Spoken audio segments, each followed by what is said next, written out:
Our bodies are incredible machines. They're constantly working to keep us alive and healthy. One of the most important systems in our body is the immune system.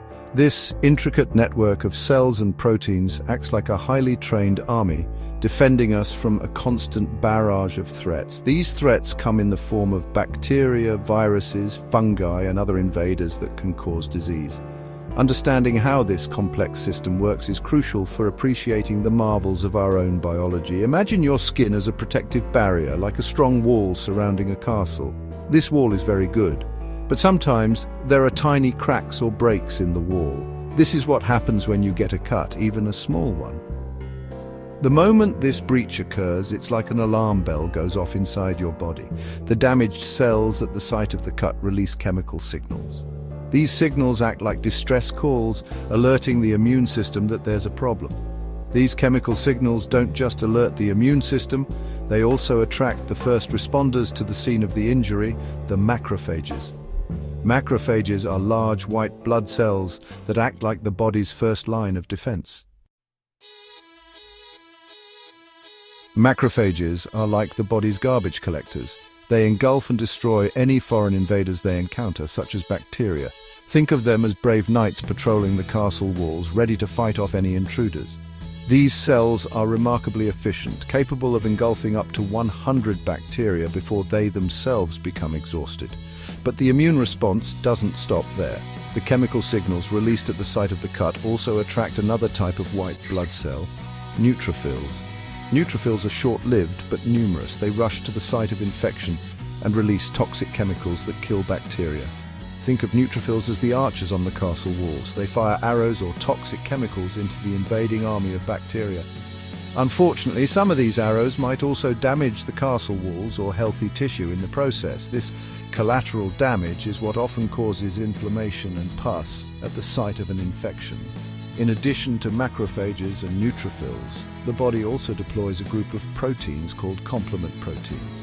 These proteins act like a liquid weapon, puncturing holes in the bacterial cell membranes and making them explode. The combined efforts of these first responders help to contain the infection and prevent it from spreading further. While the first responders are busy fighting off the invaders, another branch of the immune system, known as the adaptive immune response, kicks into gear. This part of the immune system is responsible for recognizing and remembering specific pathogens. It's like having a team of elite soldiers who are trained to fight particular enemies. Dendritic cells play a crucial role in the adaptive immune response. These cells are like the intelligence officers of the immune system. They patrol the body, collecting samples of the invading bacteria or viruses, called antigens. Once they have collected these antigens, dendritic cells travel to the lymph nodes, which are small bean-shaped organs located throughout the body.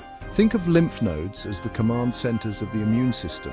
Inside the lymph nodes, dendritic cells present the antigens to T cells, which are another type of white blood cell. T cells are like the generals of the immune system. They are responsible for coordinating the attack against specific pathogens. When a T cell encounters an antigen that matches its receptor, it becomes activated. The activated T cell then clones itself, creating an army of specialized T cells that are equipped to fight that specific pathogen. Some of these T cells, called helper T cells, help to activate another type of immune cell called B cells. B cells are like the factories of the immune system. They produce antibodies, which are specialized proteins that bind to specific antigens on the surface of pathogens. Think of antibodies as tiny wanted posters that mark the pathogens for destruction. Antibodies can neutralize pathogens in a variety of ways. They can prevent the pathogen from infecting healthy cells, or they can flag the pathogen for destruction by other immune cells. Once the infection is under control, some of the T and B cells that were involved in the fight become memory cells.